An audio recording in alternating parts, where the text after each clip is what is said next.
할렐루야. 2020년 5월 7일 목요일 새벽 기도에 함께 드리시겠습니다. 사도신경으로 저희 신앙을 고백드리시겠습니다. 전능하사 천지를 만드신 하나님 아버지를 내가 믿사오며 그 외아들 우리 주 예수 그리스도를 믿사오니 이는 성령으로 잉태하사 동정녀 마리아에게 나시고 본디오 빌라도에게 고난을 받으사 십자가에 못 박혀 죽으시고 장사한 지 사흘 만에 죽은 자 가운데서 다시 살아나시며 하늘에 오르사 전능하신 하나님 우편에 앉아 계시다가 저리로서 산자와 죽은 자를 심판하러 오시리라. 성령을 믿사오며 거룩한 공예와 성도가 서로 교통하는 것과 죄를 사하여 주시는 것과 몸이 다시 사는 것과 영원히 사는 것을 믿사옵나이다. 아멘. 네, 우리 찬양 드리시겠습니다. 321장입니다.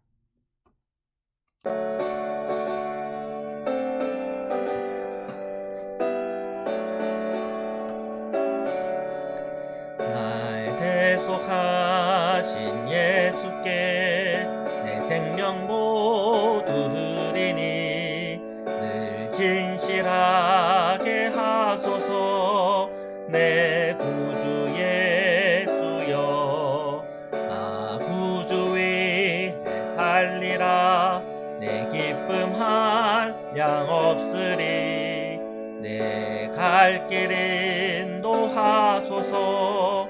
내 구주 예수여, 날 구원하신 예수께 일평생 의지하오니 날 영접하여 주소서.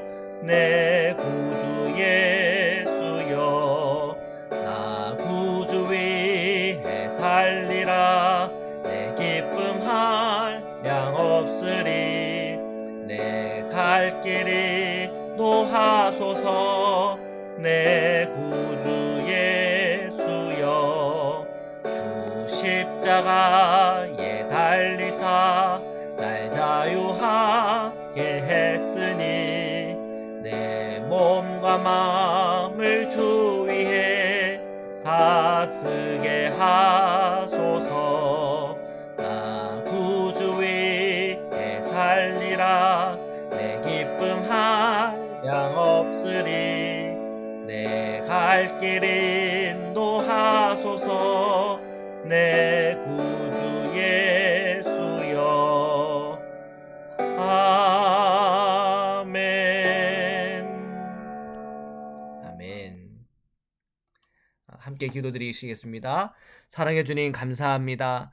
오늘 이 새벽에도 저희와 함께 하시는 예수 그리스도께 나아옵니다. 주님의 그 십자가의 은혜로 저희로 정결하게 하여 주시고 오늘도 그리스도의 그 사랑의 은혜 안에 저희들이 힘을 얻으며 능력 얻기를 원합니다. 오늘 이 새벽에도 주님 말씀을 펼쳐 읽을 때, 묵상할 때, 그 말씀을 들을 때 이 광야 같은 세상에서 구름 기둥과 불 기둥과 같은 주님의 말씀에 인도함을 받게 하시고 이 메마른 땅에서 정말 생수의 강물이 터졌던 것처럼 오늘 이 말씀 속에서 생수의 강물이 터져 저희 성도들의 심령과 마음이 시원하게 되게 하시고 목마름이 그 가란 심령이 체험받고 또한 그 목마름이 해갈되는 은총을 허락하여 주옵소서. 우리 성도님들의 많은 기도의 제목들, 삶의 문제들을 주님 앞에 가지고 나아갈 때 그 말씀 속에서 해답을 얻게 하시고 오늘 하루의 모든 삶 가운데 역사하시는 하나님의 놀라운 능력을 체험하게 하여 주옵소서. 오늘 이 말씀 한 절 한 절이 저에게 복이 되게 하시고 오늘 하루의 삶 속에 승리하는 주님의 은혜가 되게 하여 주옵소서. 거룩하신 예수 그리스도의 이름으로 기도드립니다. 아멘. 네, 우리 하나님의 말씀을 함께 보시겠습니다. 신명기 14장 22절에서 29절 말씀입니다. 22절입니다. 너는 마땅히 매년 토지 소산의 11조를 드릴 것이며 이스라엘 백성은 하나님의 은혜를 받은 백성들입니다. 애굽에 종살이를 하다가 하나님께서 은혜를 주셔서 10가지 재앙을 통하여 바로가 완전히 항복하게 하셨죠. 그리고 이스라엘은 하나님께서 특별히 보호해 주셔서 이 10가지 재앙들이 다 지나갔습니다. 그리고 그 광야의 길에서 홍해를 가르시고 또한 그 광야에서 만나로 그들을 먹이시고 구름 기둥과 불 기둥으로 인도하시고 물이 없고 목마를 때는 생수의 강물들을 터뜨려 주셔서 그들로 해갈하게 하셨습니다. 자, 그러므로 그들은 늘 주님의 은혜 안에 있었죠. 40년의 광야의 시간 속에서 그들이 연단되어지고 주님은 그들에게 약속하신 것처럼 약속하신 대로 그들로 하여금 족과 꿀이 흐르는 땅 가나안 땅에 들어가게 하십니다. 이것이 하나님께서 이스라엘 백성에게 베푸신 은혜죠. 자, 그래서 이 22절에 보면 그 받은 은혜들을 기억하고 그들이 살아가는 그 가나안 땅에서는 토지 소산의 11조를 주님께 드려라. 그렇게 말씀하고 있습니다. 이 11조에 대한 이 말씀에 대하여 성도님들이 굉장히 부담을 많이 갖고 계신 거 알고 있습니다. 그러나 하나님께서 이 11조의 이 제도를 통해서 이스라엘에게 하나님께서 주고 계시는 하나님의 말씀이 있습니다. 이 말씀들을 잘 묵상하는 가운데에 이 11조에 대한 이 원리들 그것을 또 말씀을 통해 배우는 시간이 되면 좋겠습니다. 23절입니다.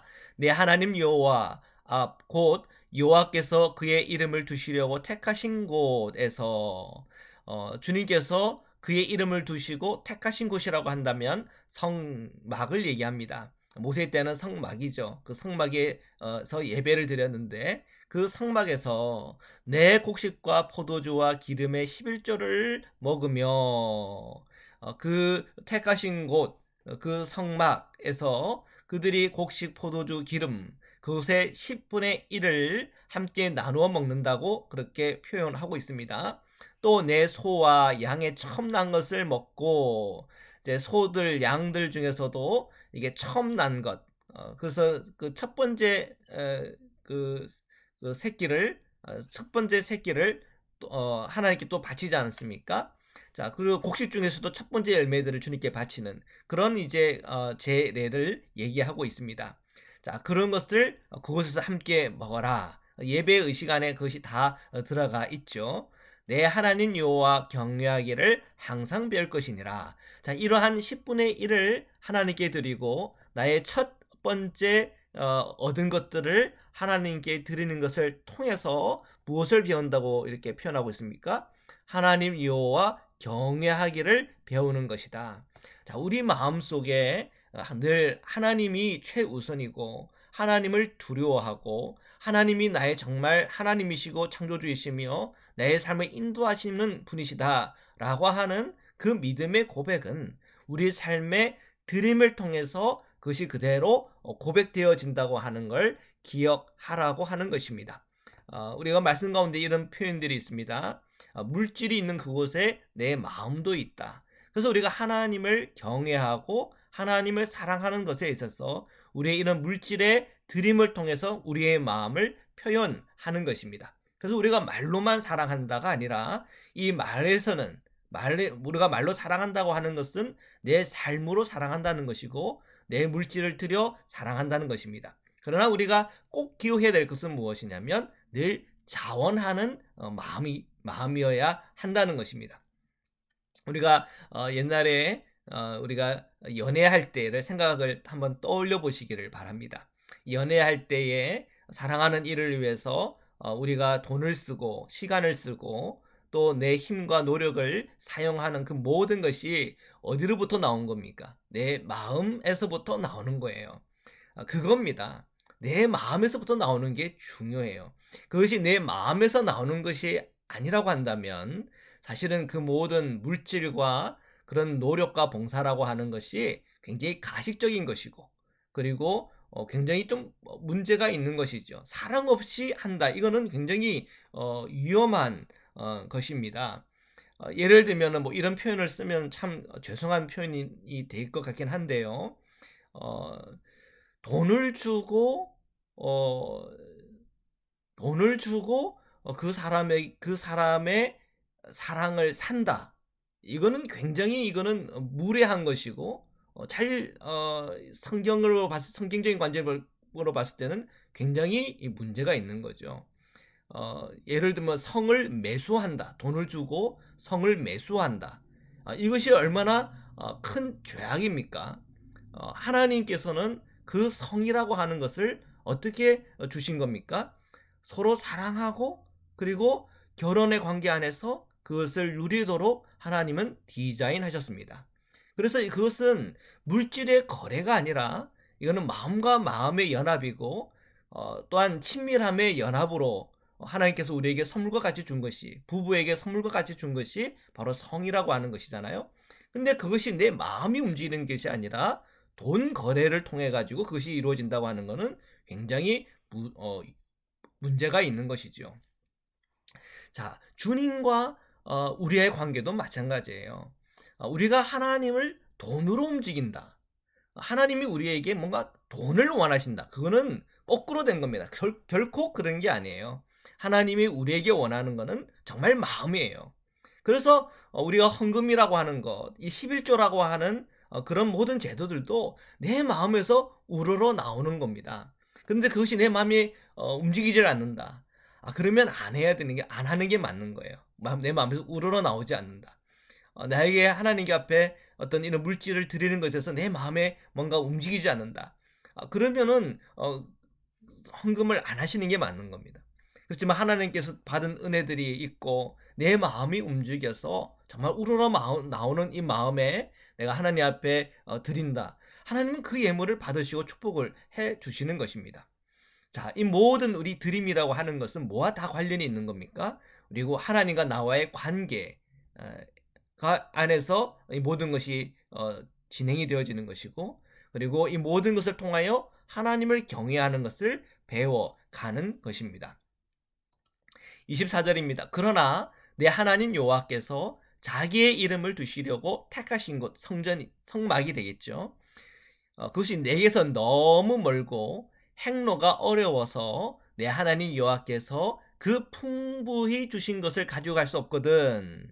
자, 이거는 이 이스라엘 백성들 가운데 예배하는 자들을 배려하는 것이죠. 그들이 정말 하나님께서 풍성히 주셔가지고 많은 이 그 예물들을 가지고 이제 먼 여행길로 와야 되는데 지금 뭐 이런 길들이 너무 복잡하고 또 너무 멀어가지고 그런 재물들을 갖고 가는데 너무 어렵다. 그러면은 너무 무리해서 그걸 갖고 오지는 말라는 겁니다. 그래서 어떻게 하면 되나? 자, 25절. 그것을 돈으로 바꾸어 그 돈을 쌓아가지고 내 하나님 여호와께서 택하신 곳으로 가서, 그러니까 그것을 다 돈으로 다 환전을 해서 하나님이 택하신 곳 그 성막으로 가서 예배를 드리면 된다고 하는 것입니다. 그래서 우리가 하나님 앞에 예물을 드리고 또 하나님 앞에 우리의 감사의 예물을 드리는 그 모든 것을 우리는 뭐 헌금 시간에 다 사실 돈으로 하죠. 옛날 저희 부모님 세대 때는 정말 쌀로 드리기도 하고 정말 농작해서 지은 것을 가지고 이렇게 성전에 갖다 바쳤습니다. 그러면은 목회자들은 그것을 먹으면서 이제 연명을 하는 거죠. 그리고 또 목회를 하고 그게 이제 옛날 시골에서 목회를 했던 분들, 또 옛날에 목회하시던 분들은 다 그렇게 목회를 했습니다.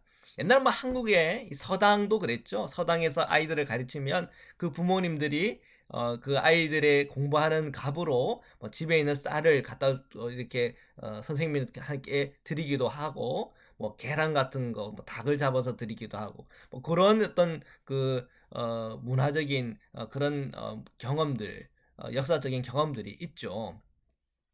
자, 그렇지만 이제 그런 그 물질과 물질로 교환하는 방법도 있겠지만, 이제 이 신명기 14장 25절에 의하면 벌써 이제 이때에 이 돈으로 그것을 교환을 해가지고 이렇게 편리하게 하나님을 예배할 수 있는 그런 어떤 그 방식들이 있었다는 것을 이렇게 엿보아 알 수가 있습니다. 자, 27절입니다. 26절입니다. 내 마음에 원하는 모든 것을 그 돈으로 사되 소나 양이나 포도주나 독주 등 내 마음에 원하는 모든 것을 구하고, 거기 내 하나님 여호와 앞에서 성전에서 성막에서 예배하는 걸 얘기합니다. 너와 내 권속은 가족들이죠. 그 가족들이 함께 먹고 즐거워할 것이며, 화제와 같은 것은 그 예배를 통해서 축제가 일어나는 거죠. 그래서 예배를 통해서 하나님과 나의 관계도 회복되어지고 또 가족들 간에서 드린 것들을 함께 나누면서 그 즐거운 시간들을 갖게 됩니다.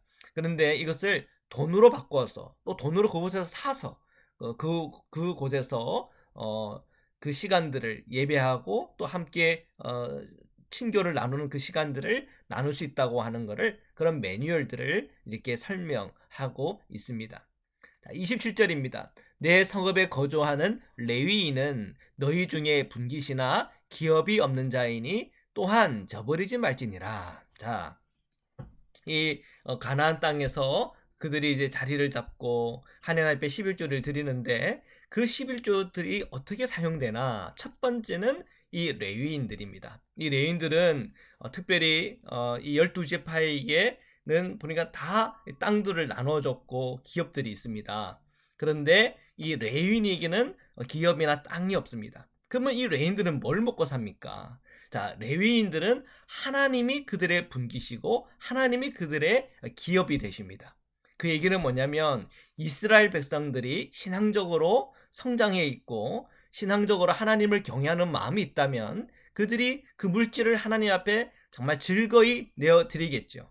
그러면은 그 성읍에 그 11조들이 풍성하기 때문에 그 풍성함을 가지고 누가 나누어 먹는 겁니까? 이 레위인들이 그것을 가지고 함께 나누는 겁니다. 그러면 레인들이 먹고 살아갈 수 있는 그런 여력이 생기는 거죠. 자, 그래서 이 11조라고 하는 것, 예물이라고 하는 첫 번째, 하나님 앞에 드려진 사람들을 섬길 수 있고 그들이 그것을 통해서 먹고 살아갈 수 있는 그런 자원이 된다고 하는 점입니다. 그래서 이 27절에 이런 표현이 되어 있죠. 분깃이나 기업이 없는 자, 곧 이 레위인을 저버리지 말아라. 그러니까 21조를 통해서 그들을 섬길 수 있고 그들을 거둬들일 수 있고 그들을 보호할 수 있다 하는 것을 말하고 있습니다. 26절입니다. 매 3년 끝에 그 해 소산의 10분의 1을 다 내어 내 성읍에 저축하여. 자, 그 11조에 대해서 이런 식으로 운영을 하라고 성경에 기록이 되어 있습니다. 그래서 그 성읍에 저축을 해라, 세이브를 해라. 왜요? 29절 너희 중에 분깃이나 기업이 없는 레위인과, 자, 레위인이 제일 첫 번째 나왔습니다.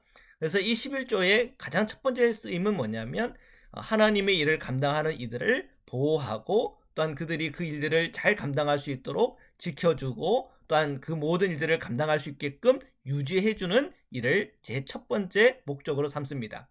자, 그 다음은 뭡니까? 내 성중에 거류하는 객과 및 고아와 과부들이 와서 먹고 배부르게 하라. 가난한 내 이웃들 또 약한 내 이웃들을 먹고 배부른 그들이 굶어 죽지 않고 그들이 이 땅에서 살아갈 수 있는 안정망 역할을 하라고 하는 것이지요. 자, 이렇게 보면 이 11조의 쓰임새를 보면은 사실은 오늘날 이 국가에서 걷어들이는 텍스 역할도 한다고 하는 것을 알 수가 있습니다. 그래서 교회가 건강하면 가난한 자들이 굶지 않습니다. 가난한 자들에게도 그런 물질들이 은혜롭게 흐를 수 있는 그 역할을 교회가 하게 되는 거죠. 그런데 교회가 이런 본질과 그 사명들을 잃어버리면 어떻게 됩니까? 교회가 타락해버리면 목회자 중심으로 또한 교회 중심으로만 가는 겁니다. 그러면은 이 교회 주변에 있는 이웃들 또한 교회 안에 약한 자들, 가난한 자들에 대한 돌봄이 없다 보면 이 교회는 하나님이 디자인하신 그런 모양새로 가지 못하는 것이지요. 그래서 우리가 이 말씀, 이 헌금에 대한 말씀을 보면서 우리가 생각해야 될 것이 이 헌금이 우리가 이 헌금을 내는 부분에 있어서도 우리가 자유함이 있어야 될 것이고 또한 하나님의 은혜가 있어야 될 것이고 감사가 있어야 될 것이고 하나님을 경외하는 것을 배워가는 그런 은혜가 있어야 될 것입니다. 그리고 이 헌금이 쓰여지는 것에 있어서도 이 성경적인 원리대로 쓰여질 때 하나님은 그 교회를 세우시고 또한 그 교회를 함께 섬겨나가는 우리 성도님들에게 하나님이 복을 주실 것입니다. 자, 이 29절 끝에 이렇게 되어 있습니다. 그리하면 내 하나님 여호와께서 내 손으로 하는 범사 모든 일에 내게 복을 주시리라. 주님은 그렇게 약속하고 있습니다. 사랑하는 성도 여러분, 오늘 이 말씀이 이 헌금에 대한 내용입니다. 이 헌금에 대한 부분에 있어서 늘 이게 마음속에 부담이 되셨던 분들은 자유로워지기를 축복합니다. 하나님을 사랑하는 마음, 그리고 주님 안에서 기쁨과 감사와 자원하는 것 속에 우리가 하나님 앞에 드릴 때 그것이 늘 우리에게 복이 되는 것입니다. 그리고 이 헌금이 어떻게 쓰여지는가들도 확인하였습니다. 저희 교회에서도 늘 이 헌금이 잘 사용되어져서 하나님을 기쁘게 하며, 또한 저와 많은 목회자들 이 먹고 마시는데 부족함이 없으며, 그리고 교단도 있죠. 그 교단이 잘 운영되어지며 하나님의 나라의 일들을 잘 감당하는 데 쓰임받고, 또한 선교사님들이 그 선교하는 일에 부족함이 없이 그 모든 일 속에 하나님의 역사만 나타나기 위하여 우리가 기도해야 될 제목인 줄 믿습니다. 늘 우리가 주님 안에서 깨끗하고, 또한 청렴하고, 또한 주님의 그 모든 일들을 감당하는 데 부족함이 없는 그런 교회, 또한 목회자, 또한 그런 우리의 신앙의 삶이 되어지기를 주님의 이름으로 축원합니다. 말씀으로 잠깐 기도드리시겠습니다. 사랑의 주님, 감사합니다. 저희들에게 항상 주님의 말씀에 대해서 눈을 뜨여 주셔서 오늘 주님을 사랑하는 길로, 또한 주님을 예배하는 예배자로 늘 세워주시니 감사합니다. 저희들이 주일마다 주님 앞에 자원하는 심령과 주님을 사랑하는 마음으로 저희가 감사의 예물을 드리며 10의 1조를 드리며 주정 헌금을 드리며 선교 헌금을 드리며 특별 헌금들을 드리며 하나님 그런 생활들을 해나가고 있습니다. 우리 성도님들 정말 자원하여 드리는 그 모든 손길들을 항상 주님께서 축복하여 주셔서 그들의 삶 속에서 부족함이 없게 하여 주시고, 항상 주님께서 그 모든 물질들을 채워주시며 항상 하나님의 은혜와 항상 하나님께서 주시는 능력을 가지고 하루하루 살아갈 수 있도록 은혜 허락하여 주옵소서. 오늘 우리의 삶 속에서 오늘 우리가 거하고 있는 이 땅이 주님께서 약속하신 땅이요 젖과 꿀이 흐르는 가나안 땅인 줄 믿습니다. 오늘 우리의 이 물질적인 부분에 있어서도 늘 부족함이 없이 하나님께서 함께 하시고 채워 주옵소서. 저희들은 또한 영원한 하나님의 나라 영적인 가나안 땅에 대하여 늘 눈을 열고 살아가기를 원합니다. 예수님의 십자가의 사랑 속에 늘 저희들이 깨어있게 하시고 성령의 인도함을 받아 주님과 함께 동행하는 에녹과 같은 하나님의 자녀로서 살아갈 수 있도록 축복하여 주시옵소서. 오늘도 함께 하시는 주님의 이름을 높여드리며 거룩하신 예수 그리스도의 이름으로 기도드립니다. 아멘. 네, 우리 사도신경으로 저희 신앙을 주기도문으로 저희 신앙을 고백드리시겠습니다. 하늘에 계신 우리 아버지여, 이름이 거룩히 여김을 받으시오며 나라가 임하옵시며 뜻이 하늘에서 이룬 것 같이 땅에서도 이루어지이다. 오늘날 우리에게 일용할 양식을 주옵시고 우리가 우리에게 죄진 자를 사하여 준 것 같이 우리 죄를 사하여 주옵시고 우리를 시험에 들게 하지 마옵시고 다만 악에서 구옵소서. 나라와 권세와 영광이 아버지께 영원히 있사옵나이다. 아멘.